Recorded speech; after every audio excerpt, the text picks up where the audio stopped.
otro día lo escuchaba a Osvaldo Zárate diciendo que trabajando en equipo con vos y otros legisladores, están haciendo un relevamiento de las obras que se anunciaron, que se comenzaron, que todo el pueblo decía que bien, por fin se está avanzando en este trabajo, se va a hacer el matadero, el frigorífico, en fin, este salón que necesita la municipalidad, bueno, cosas necesarias que se anuncian y después quedan en la nada porque la obra no avanza, se gasta un montón de plata, se acaba la plata, la obra queda ahí abandonada y el pueblo tiene que seguir comiendo carne faenada en condiciones absolutamente precarias, ¿no?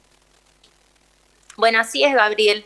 En muchas localidades de nuestra provincia sucede lo mismo. Particularmente fui a la localidad del Espinillo, pude ver totalmente abandonado el matadero. Nos comentaban que ya se estaban carneando solamente en los campos, ¿sí? Se estaban faenando en los campos. Entonces esto hace que tenga un montón de consecuencias, porque no solamente hablamos de la salubridad, porque no se sabe qué es lo que consume la comunidad, no hay control sobre lo que consume, sobre todo el control sanitario que es sumamente importante, sino que también todo esto se presta para el abigeato. Claro. Que es un gran problema que tenemos también en nuestra provincia y que si realmente existieran los mataderos en las condiciones que tienen que ser, esto se podría evitar. Particularmente en ese lugar no se utiliza el matadero y se hace en el campo, lo que hace que solamente pueda ir la policía a poder supervisar el acto en el que se faena el animal. Yo me pregunto qué sucede, ¿no?, cuando de repente llega un miércoles y todos los carniceros necesitan tener la carne y tienen que ir a inspeccionar en varios lugares. Sabemos que no contamos con el suficiente personal policial tampoco para hacer este tipo de control sobre la carne que se va a faenar. Y entonces, ¿y cómo quedaría la parte bromatológica? ¿Cómo se controlan los lugares donde se van a llevar adelante las faenas? Entonces, yo creo que es un tema a trabajar, lo vamos a trabajar en toda la provincia. Ya empezaron a compartirnos en algunas localidades la condición en la que se encuentran los mataderos locales. No hay tampoco una guía, no hay control de cenaza, no hay control de bromatología. Entonces esto es algo que nos preocupa mucho porque necesitamos que se controle y se supervisen estas actividades para evitar el abigeato y sobre todo para controlar por la salud de la población, porque también sabemos que los animales tienen muchas enfermedades y es necesario supervisar esto antes de que pase al consumo de la gente de la localidad. Carla, otro tema que hoy está en la agenda son los cortes de ruta en el interior. Hemos llegado a tener 2 cortes de ruta sobre la 81. Ayer estaba Bartolomé de las Casas, hoy sigue el corte, sería el tercer día de corte.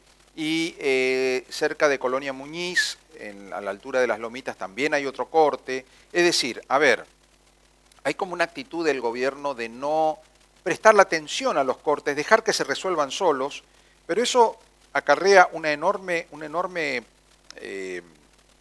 desgaste, sufrimiento a la gente que tiene que transportarse para trabajar, para ir a la escuela, en fin, para tantas cosas.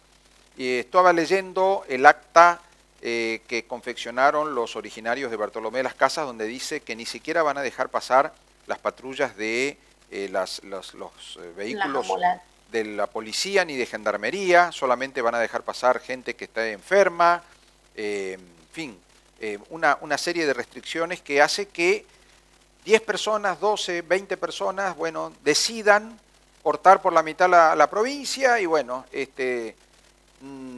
no dejar pasar a nadie. Esto es tremendo, es decir, hay como una anarquía porque tampoco hay decisión del gobierno de agarrar el toro por las astas y decir, bueno, a ver, ¿cuál es el problema?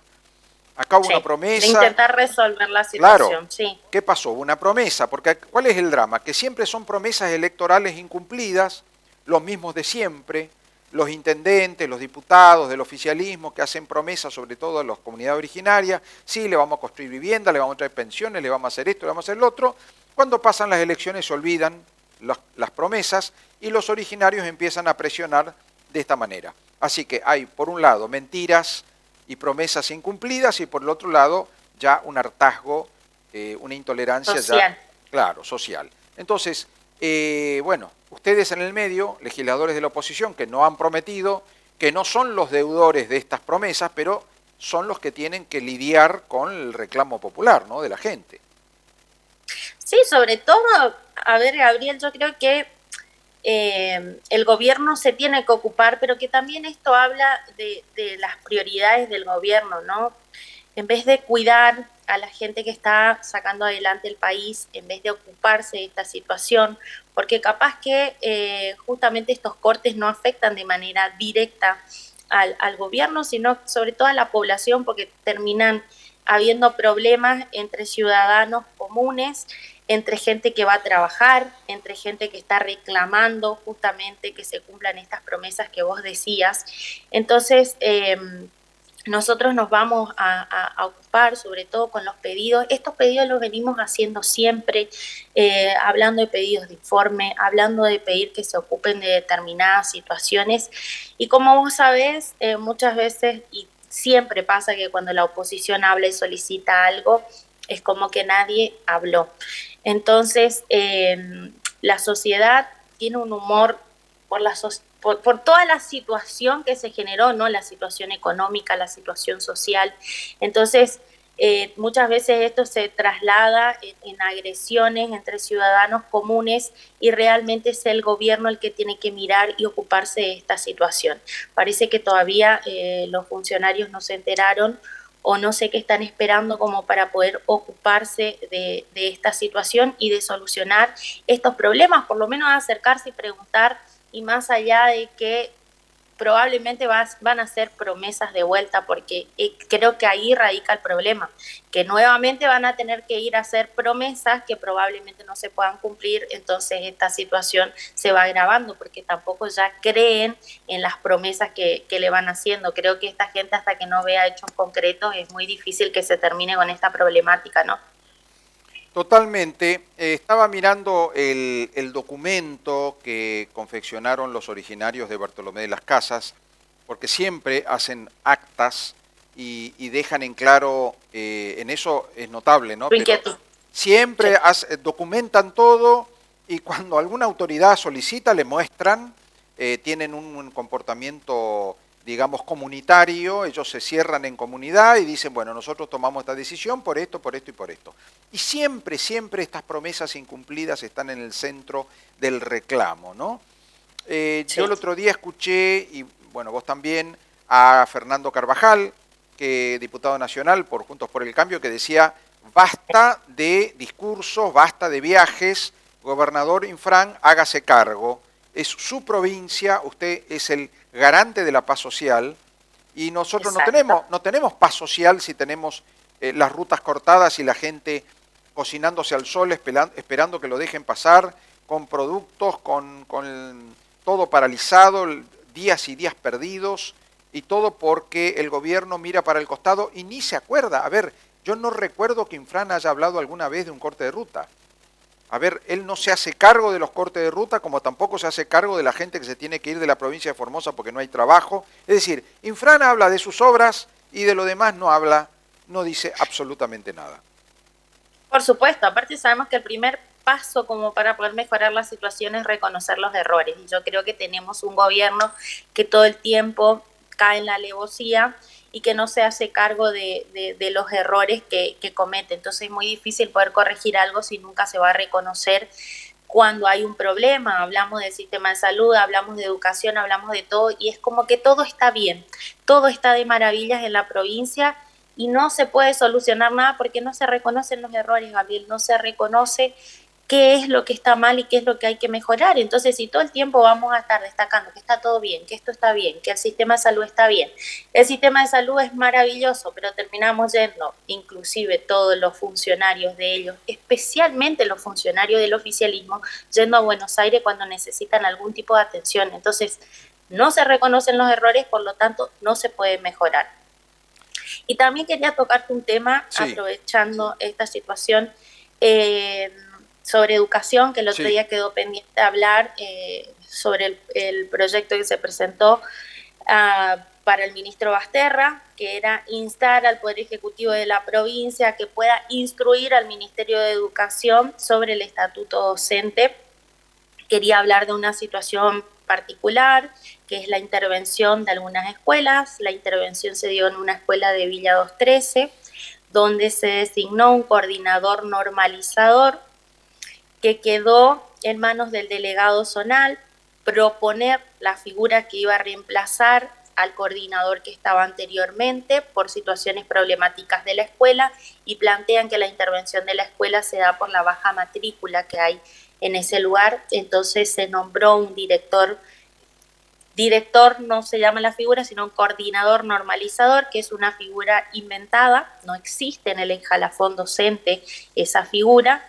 Entonces son figuras que empiezan a crearse y a poner en las escuelas por criterios del docente, del delegado zonal. Sí. El perfil desconocemos, cuáles son los requisitos para acceder a la función desconocemos, es algo que estamos esperando poder conocer para saber cuál es el criterio para la designación de estas figuras, porque si no, si salimos del estatuto docente, se va a empezar a hacer en educación lo que se quiere, se van a empezar a nombrar directores como se quieren, de acuerdo a los perfiles que consideren los delegados zonales, y esa es nuestra preocupación.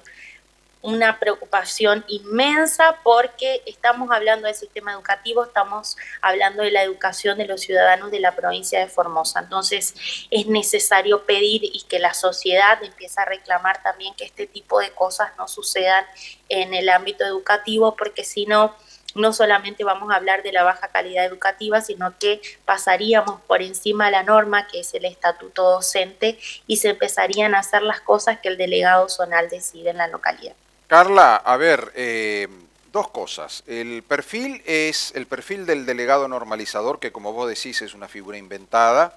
Es la adhesión política al modelo de Infran, ese es el principal requisito, que sea un militante, sí, que si vos entrás al Facebook lo encuentres haciendo la B de la victoria y que diga que Gildo es lo mejor que hay. Con eso, suficiente.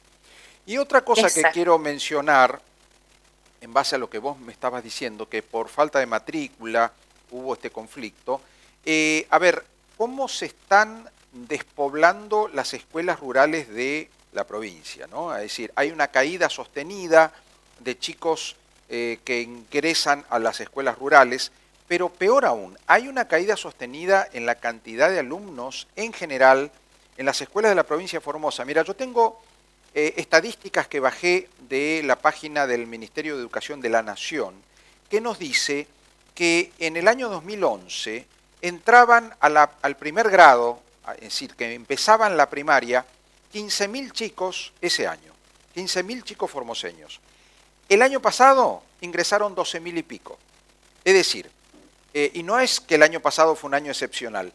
Si revisamos los 11 años, vemos cómo año tras año va bajando, va descendiendo la cantidad de matriculados en la escuela primaria y en el conjunto de los estudiantes de las escuelas del sistema educativo formoseño. Y estoy hablando de estatal más privado, es decir, todas las escuelas. Es decir, cae la cantidad de chicos que van a la escuela, ¿no? Y después al colegio. Es decir, ¿qué está pasando acá? ¿Cómo puede ser que en 11 años haya menos alumnos de primaria, haya menos alumnos en total en la matrícula provincial? ¿Cómo puede ser que los chicos que van al primer grado sean cada vez menos? Es decir, en comparación del año anterior menos y del año anterior menos y así. Entonces, ¿qué pasa? ¿Acá hay una deserción escolar o hay una caída de la población o la gente se va de Formosa y en definitiva esos chicos que no aparecen en la matrícula provincial de Formosa es porque están cursando en otras provincias?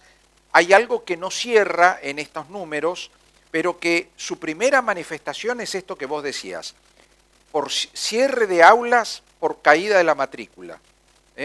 Y algo que los directores de escuela tratan de disimular, porque ellos saben que si sigue cayendo la matrícula, les van a cerrar aulas, les van a cerrar cursos e incluso pueden cerrar la escuela. Así es, Gabriel, esa es una gran preocupación que tienen sobre todo los núcleos de educación permanente, que es la educación para adultos en la provincia. Particularmente esta escuela de la que te hablo es de la localidad de Villa 213 y es una escuela de educación permanente para adultos. Después también tenemos para adultos en primaria, pero yo creo que esta realidad también de las escuelas rurales que se da es porque muchos de esos chicos, y como íbamos diciendo, muchos van vendiendo sus campos y vienen a sentarse en las localidades. Entonces, gran parte de la caída de la matrícula de las escuelas rurales me parece que se debe a eso. Después también tenías esto que decías de que van a otros lugares a trabajar. Sabemos que mucha de la gente que estuvo en zonas rurales y que conoce el trabajo rural termina yendo a trabajar en los tambos de Córdoba, por ejemplo. Tenemos muchísima gente en esa condición. Entonces se terminan yendo de nuestra provincia en busca de oportunidades y en busca de trabajo.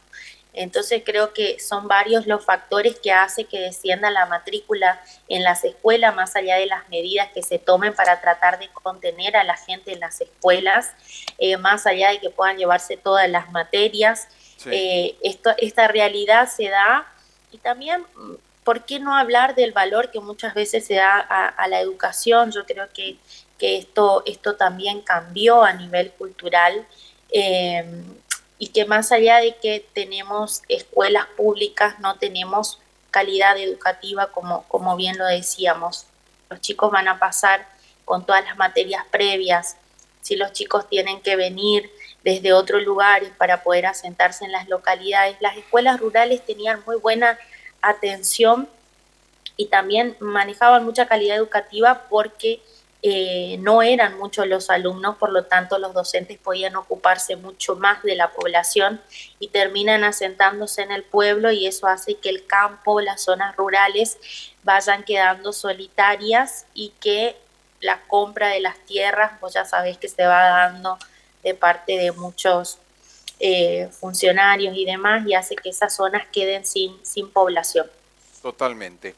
Carla, gracias por tu testimonio, gracias por recibirnos en tu casa y bueno, quedamos a disposición como siempre. Muchísimas gracias a vos, Gabriel.